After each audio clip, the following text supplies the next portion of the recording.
you don't need to track calories for fat loss. Start tracking your protein and your sleep instead. And what I mean by this, so like it might sound a little bit confusing, right? Because everybody tracks calories who wants to lose weight, or almost everybody, and almost every coach has you track calories.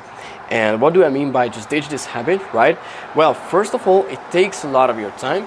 And second of all, it makes you seem like a weirdo, right? You go to a company event, you go to a client dinner, you go to an event with your team members, right? And you just start counting calories of whatever is on the table, right? Or whatever's in your plate. You go to a restaurant, you take out your girl, and you start counting calories right over there, right? It's just a little bit awkward. And instead, you want to have systems in place for your lifestyle that allow you to get in shape even without counting calories. And that's why I would say that, okay, data tracking is very important, right? Just like in business, if you want to be as efficient as possible and if you want to react quickly to the feedback of the market, just like you're doing every single day, right? You look at the data and you act upon the data, but are you looking at the right data?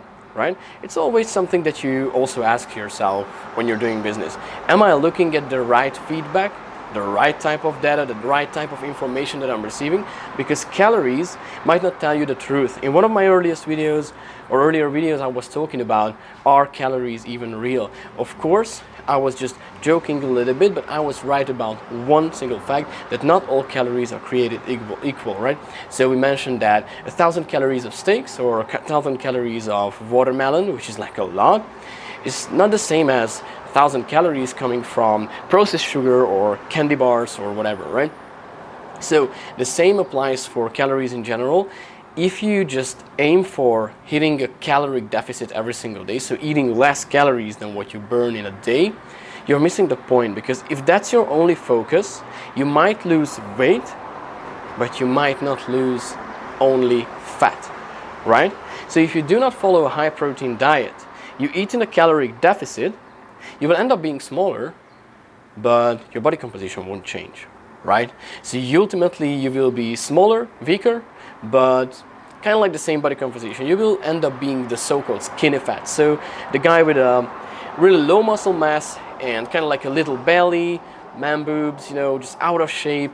You don't want to end up being that low testosterone guy without any motivation, without any energy, and without any confidence in himself, right? So you want to be lean, you want to be energetic, you want to be slim enough to go down a couple of belt sizes, and you want to be, of course, muscular enough to look good in shirts, right? You don't want to look crazy, you don't want to look like a bodybuilder, right? You just want to have a healthy body composition, a healthy and high-functioning brain, and a body that allows you to be your most energetic every single day.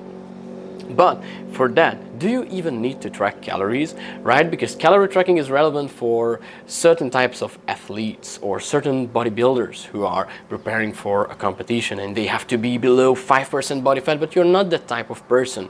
You don't have to demand this much from your body. That's extreme. What these athletes are doing is the absolute extreme of everything. That's why they are competing, right? You're not competing, you just want to be healthy, you want to be feeling better than you ever did before, and for that, luckily, you don't have to track calories.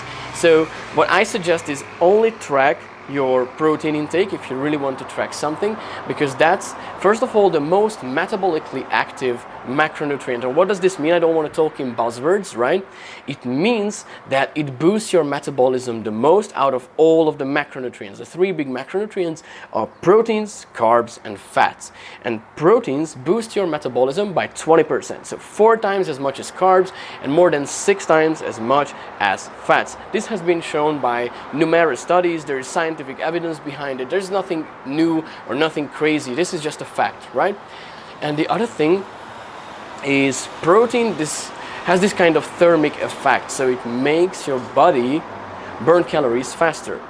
And protein also helps you sustain and even grow your muscle mass. So the more muscle you have on your frame, the more calories you burn at rest, because muscle is pretty much expensive for your body to maintain, right?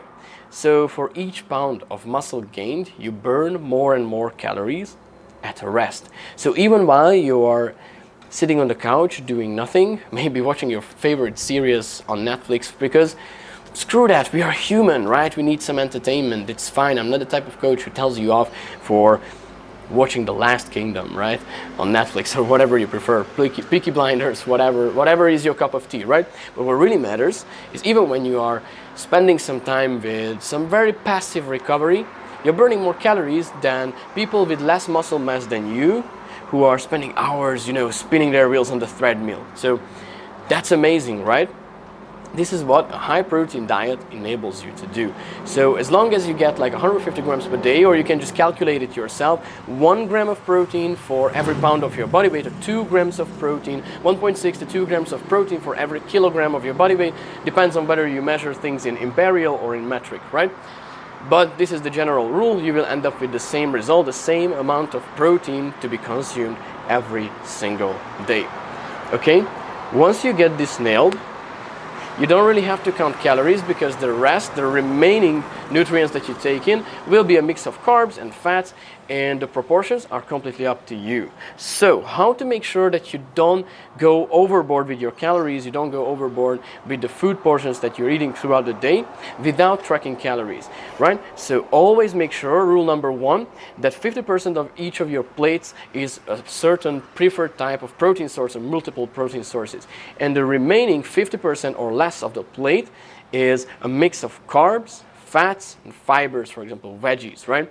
I would always go for these high volume but low energy carb sources like potatoes, sweet potatoes, mandioca, or certain types of fruits as watermelon, papaya, mangoes, and so on and so on and so on, because they are quite large in size, low in calories, so you can eat a lot of them guilt-free. It takes up space, as one of my friends would say, it takes up real estate in your stomach, right? And the more you fill it up, the less energy you have to take into your body until you are completely full. So that's a huge advantage. So 50% of your plate is protein, and the rest is a preferred mix of fats and carbs. How you mix them, how you prioritize them, it's completely up to you. What I would recommend is that before the workout, you eat a lot of carbs, so it's more on the carb dominant side. Also after the workout, and outside of that part of your day, so the most active 3 or 4 hours, so like 1 or 2 hours before the workout, 1 or 2 hours after the workout, so outside of that window, I would say go for more like balanced meals, so half fat, half carbs on the side. But you don't have to take it that strictly or that seriously. What I do, for example, and what most of my clients do, is that we delay the consumption of carbs as much as we can. Then the most active part of the day, for example, a conference, a presentation, or a serious workout just comes up. We load up with carbs and we reload with carbs. Or if it is a rest day, we just delay most of the carbs until the evening. We eat a carb heavy meal. Usually we eat like ice cream, concoction, like yogurt with raw honey, dark chocolate, and all that good stuff. Lots of fruits, right? We load up on them in the evening. Oh, and it's just so amazing to fall asleep after that. It just makes it easier, right? So, but for the rest of the day, we don't feel hungry, right? Even if our carbs or our fat intake is a little bit lower in earlier parts of the day, because we got our protein dialed in. So as long as you got your protein intake dialed in, you won't feel hungry, right? And you don't need to track your calories, because either way, you will be eating so little calories that you will be in a deficit without having to track that, okay? So track your protein intake first. That's much easier. It's much easier to just look at a certain type of food after a certain amount of time and just say that, okay, this is 100 grams of chicken breast, it contains 22 grams of protein. This is a piece of egg, it contains 7 grams of protein. So if I'm eating 4 eggs with 100 grams of chicken, that would be approximately 50 grams of protein, right? You got a meal with 50 grams of protein. You eat 2 similar meals like this per day, so 2 more, right? And then you got your 150 grams of protein sorted for the day. So there are so many options to get 50 grams of protein in one sitting. You can prepare a protein shake with 2 scoops of whey, 2 raw eggs, mix it up, and then you're ready. You can prepare a concoction with, let's say, 300 grams of skyr or low-fat Greek yogurt, a scoop of whey, a couple of blueberries, boom, you got it sorted, right? So many different options that you can leverage for your advantage, right? That you don't even have to worry about protein once you get these dialed in. Or for example, that's one of the advantages of hiring a coach who doesn't have you track calories, is that he just looks at your meals every single day. This is also what I do with my clients, and I can just measure at this point, like with a 99% confidence interval, that exactly how many grams of protein are there in those meals. And sometimes they're even laughing at me that I saying the same values one day just tracked just for fun in a meal tracking app, okay? Because it's fine to use meal prepping apps, it's fine to use them in the beginning for safety, but in the long term it just takes so many time out of your day that it's just not worth it. Take a picture of your meal, send it to your coach, and have someone who keeps you accountable with that. Or if you don't have someone who keeps you accountable, you better learn how many grams of protein there is in certain types of meals, or maybe you have to weigh your food. But weighing your food is another meticulous activity which I wouldn't necessarily recommend, so it's just so much easier to go that way, that okay, go that route, find an experienced person, a coach who can keep you accountable. You get this sorted together, and now you have to think much less about what I have to eat. Can I eat this? Can I eat that? Basically, you can eat everything as long as it contains enough protein. Another very important rule I would say is never have a meal which does not contain protein, right? So if it only contains carbs, it only consists of carbs or certain type of fat, you probably shouldn't eat it, right? Because then that meal doesn't really have a function besides, okay, giving you either some quick boost of energy or some hormonal boost, but where's the protein, right? If you haven't been eating for a long time, so if you eat only carbs for breakfast, boom, blood sugar levels up, your body is basically in survival mode, you're more likely to store fat, right? Of course, there are thousands of different metabolic processes that influence this, but let's not go into the hard science too much. I just want you to understand that every meal should contain protein, and at least 50% of that meal should be a certain source of protein. That should be your goal. Okay, now we talked about counting or tracking protein, which basically if you just take pictures and send it to your coach, that takes for you like 20-30 seconds out of your day. It's not that much. Meanwhile, tracking calories and logging everything yourself, putting that into MyFitnessPal, Chronometer, and all of these different apps, that takes you about 20 to 30 minutes. So would you rather track your protein every single day in 20 to 30 seconds, or would you track your calories for 20 to 30 minutes, right? I think the choice is obvious, so of course the choice is still yours, but the better option is always the more time efficient option, because you want to leverage your time. Your time is a much more important asset than anything else. Basically, it's more important than your money, it's more important than, okay, what you're doing today. What really matters is when you're doing that and for how long you're doing it and what you're getting out of that. So time is everything at this point. Especially if you're a busy professional, if you're a high achiever, an entrepreneur, a corporate executive, you have to leverage your time. And well, your time spent, even like half an hour of your time spent counting calories, like for example, if you're a consultant, if you're a well-known consultant, and let's say you give a consult like for $300 an hour, $400 an hour, $500 an hour, then basically every day you waste $250 of your time on counting calories. I don't think that's too efficient, so think about it this way, right? Okay, and what else we track besides protein? What is more efficient for you? Tracking your sleep. So it's much better than tracking your calories. Why? Because deep and efficient sleep allows you to eat less and to lose fat faster. And let me explain it in a very that simple way so you understand like the hormones behind it. 4 very important hormones that are influenced by your sleep quality. So definitely not primarily the length of your sleep, but how deep and how efficient your sleep is. And this is where sleep tracking will come into the equation, but let's talk about the hormones first. So hormone number 1, that's ghrelin. That's the hunger hormone. The deeper and more efficient you sleep, the less hunger hormone ghrelin you produce, so the less you will feel cravings during the day. That's amazing, right? Second hormone, leptin. That's the satiety hormone. So the more leptin you produce, the better you sleep, the more leptin you produce, and as a result of that, less food will be enough for you to feel full.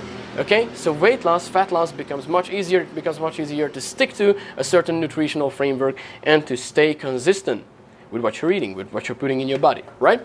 Okay, next one, testosterone. So the higher your testosterone is, the lower your cortisol, the stress hormone is. So testosterone is primarily a male hormone that contributes to growing your muscle mass and reducing your body fat. And of course, this already supports your health goals because you want to be lean, you want to be slim, you want to appear energetic like an athletic person, right? But for that you need high testosterone levels. So that's very, very important. And you know, the higher your testosterone is, as I mentioned before, the lower your cortisol gets, the stress hormone. And the lower your stress hormone is, the less like you are to start stress snacking, emotional eating. The less anxiety and jitters you have, the easier it is, again, to stick to your diet. Because if you're anxious, if you're stressed, oh my man, you know it already, but it's so easy to just open that fridge, grab that brownie, eat a piece of that, then one more, then one more, then one more, because, okay, this acquisition deal didn't come through as you planned, okay, these customers keep churning, what do I do? You know, so many stress. Okay, you had an argument with your wife. Okay, your kids misbehaved in school. Okay, what was behind it? So many moving parts in your life that if your stress hormones, your cortisol levels are high, you tend to handle that with stress eating, right? I mean, don't feel guilty because of that, because it's natural. This is how humans react to this situation.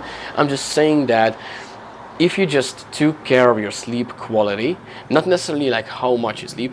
I had clients who produced like a 92% sleep score with only 6 hours of sleep. So it's how deep, how efficient you sleep. There are multiple methods for that. We even have a free sleep guide. You can check it out in the description below, because I really want to help you out with that. But how do you actually track it? We will soon get into that. But let's go for the last hormone, which is growth hormone. So growth hormone also produces in the largest quantities. Meanwhile, you're in the deep sleep stage, right? So the deeper you sleep, the more growth hormone you produce, and that's is also referred to as the fountain of youth. So it makes you appear younger, better skin quality, lower body fat, and ultimately higher muscle mass, healthier joints, healthier bones. Growth hormone really just makes you a biologically younger person. So this is how you can be a 35-year-old at 45-year-old. Just like my client Devin, like, let me show you a picture of this guy. Like, I'm super proud of him. Like, really, he's one of my, not just my clients, like, I refer to him as a friend, because like the way he collaborated, the way we had fun on our check-in calls, you know, is just amazing. And you know, he followed the plan. He didn't have to be perfect. He adhered to it like 80-90%, and it worked. Just let me show you a picture of him. So if this dude could make this transformation happen at the age of, I'm saying it again, 45 years old. I don't know how bright it is right now or how focused it is, but just look at this dude. Look at this beast. So if he could do this naturally without any kind of external hormones into the equation, right? If he could do this at 45 years old in less than 3 hours per week without counting a single calorie, you can do it too. Especially if you happen to be younger than him. If you happen to be older than him, you can expect the same results or similar results as well.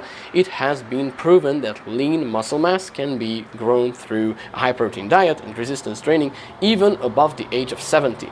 And we want to be muscular, healthy, and athletic 70-year-olds who are still sexually active, right? Who wouldn't want that, right? And you can still play around with your grandkids. You can still be of help to your kids, right? If your granddaughter tells you, Granddaddy, I want to go to the zoo, let's go walk, let's go to the forest, let's go to the park. You just can't say that, oh, I can't go because I'm too tired, I'm out of breath, right? It's like, it's a disgrace to yourself and honestly a disservice to your children and grandchildren. And I don't want to make you feel guilty. I just want to wake you up that, okay, now it's time to not delay your health goals any further. It's time to take action today. And this is what growth hormone helps you with, because it makes you younger. How you can produce naturally more growth hormone? By better sleep, better quality sleep, deeper sleep. So now we know the 4 big hormones that are affected by your sleep quality. So how do you track it? So there are 2 very good devices for that. I mean, there are many, but 2 particularly preferred nowadays.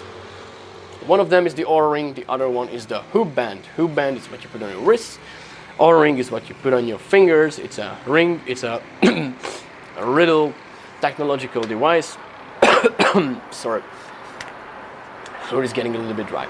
So the Oura Ring is a little device that you put on your fingers. It has sensors on the inside, and it measures your heartbeat, your respiration, different sleep metrics, different sleep stages, how much time you spent on these stages, when did you go to bed, when did you wake up, and so on and so on and so on. All your awakenings, all your daily activity metrics. Super efficient, and I genuinely think this is one of the, if not the most accurate sleep trackers out there on the market today, and I'm not affiliated with them by any means. I just, every time I onboard a client, I ship out an Oura Ring to their addresses so everybody gets the same quality of data. So if by the end of this video you are thinking that, hell yeah, it's time to take action for my health, I want to lose fat, I don't want to count calories, but I do want to improve my sleep, I do want to eat a slightly higher protein diet, and we happen to end up working together, well, you better let me know about your ring size, because I'm going to send an Oura Ring to your address. And you can start tracking your sleep efficiently. Why it is important? Because the more clarity, the more data you have on your sleep, the better you know how effective your nutrition will be, or what you need to pay attention to when it comes to your eating habits, right? And it helps you much more than counting calories. And the other advantage is that the Oura Ring tracks everything and does the heavy math for you. You don't have to calculate, you don't have to count, you don't have to log anything. You just put this on your finger, you go to sleep, and in the morning you will have data on your phone.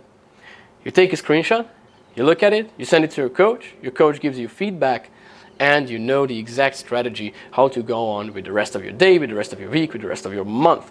So you know an exact strategy of, okay, what to actually do, how to actually behave, what kind of daytime habits and what kind of nighttime habits, evening habits you can cultivate in order to lose fat faster, get in shape faster, and to improve your energy levels. It's really simple, and it takes about 30 seconds a day just to look at your data. If you want to do it very meticulously and spend more time looking at it, looking at more specific metrics, you might spend around like 2 or 3 minutes, but it's still much less than the 20 to 30 minutes that you would otherwise be spending on counting calories. So hope you find this video useful, and if you have any questions regarding, okay, how many grams of protein does this have and that have, how do you know it so accurately, how you can learn this, what kind of high protein diets would I recommend, or if you have any questions about the Oura Ring or Hoop Band, you considered getting one, right? Feel free to shoot them over in any of my social media contacts that I shared in the description below, or feel free to comment, right? I always encourage a friendly discussion in the comment section. And if you feel like that, okay, this sounds all good, this is all cool, but man, I can't track it for myself, or I don't even know what to do, what is the right system for me, then you can go to the description, book a free call with us, and if you feel like, okay, you can't delay anymore working on your health goals, and you're ready to become the most energetic and the leanest version of yourself, book a free call with us, and let's see how we could craft up a custom game plan for you with ongoing accountability to get you there in less than 6 months. Okay, and if you enjoyed and liked this video and you got some value out of it, feel free to share this with your friends, like and subscribe, and see you in the next one.